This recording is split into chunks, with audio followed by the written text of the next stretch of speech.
بسم اللہ الرحمن الرحیم اللہم صلی علی سیدنا مولانا محمد وعلی آلہ وصحبہ وبارک وسلم۔ محترم سامعین و ناظرین، قربانی کیا ہے؟ اللہ رب العزت نے قرآن مجید میں ارشاد فرمایا اعوذ باللہ من الشیطان الرجیم لن ینال اللہ لحومها ولا دماؤها ولکن ینالہ التقوی منکم۔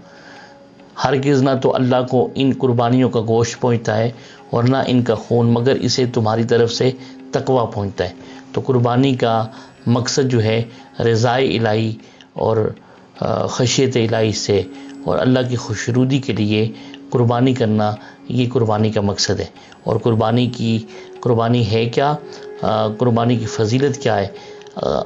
قال اصحاب رسول اللہ صلی اللہ علیہ وسلم یا رسول اللہ ما هذه الاضاحی قال سنت ابیکم ابراہیم علیہ السلام قالوا فما لنا فیہا یا رسول اللہ بکل شعرۃ منا للصوف حسنۃ۔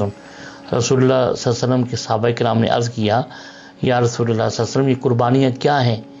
تو آپ نے فرمایا تمہارے باپ ابراہیم علیہ السلام کی سنت ہے۔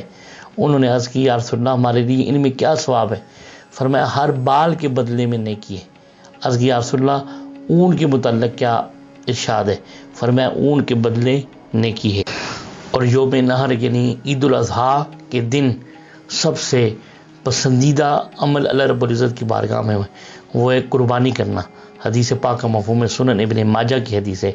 فرمایا ما عمل ابن آدم یوم النحر عملا احب الی اللہ من حراقۃ الدم وانہ لیأتی یوم القیامۃ بقرونها واشعارها واظلافها وان الدم لیقع من اللہ بمکان قبل ان یقع علی الارض فتیبوا بها نفسا۔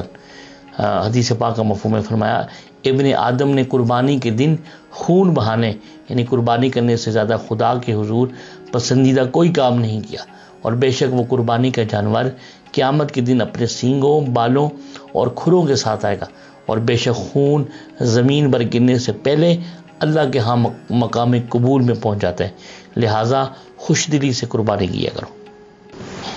اس گفتگو سے جو ہے ان حدیث مبارکہ کی روشنی میں پتہ چلا کہ جو ہے قربانی کا مقصد جو ہے تقوی ہے، اور جو ہے قربانی کے جانور کے ہر بال کے بدلے میں اللہ رب العزت نے نیکی رکھی ہے۔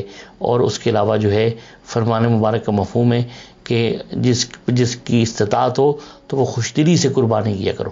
نبی پاک صلی اللہ علیہ وسلم اپنی زندگی میں 2 قربانیاں فرماتے تھے، اپنی طرف سے اور اپنی فیملی کی طرف سے، اور دوسری جو ہے اپنی امت کی طرف سے فرماتے تھے۔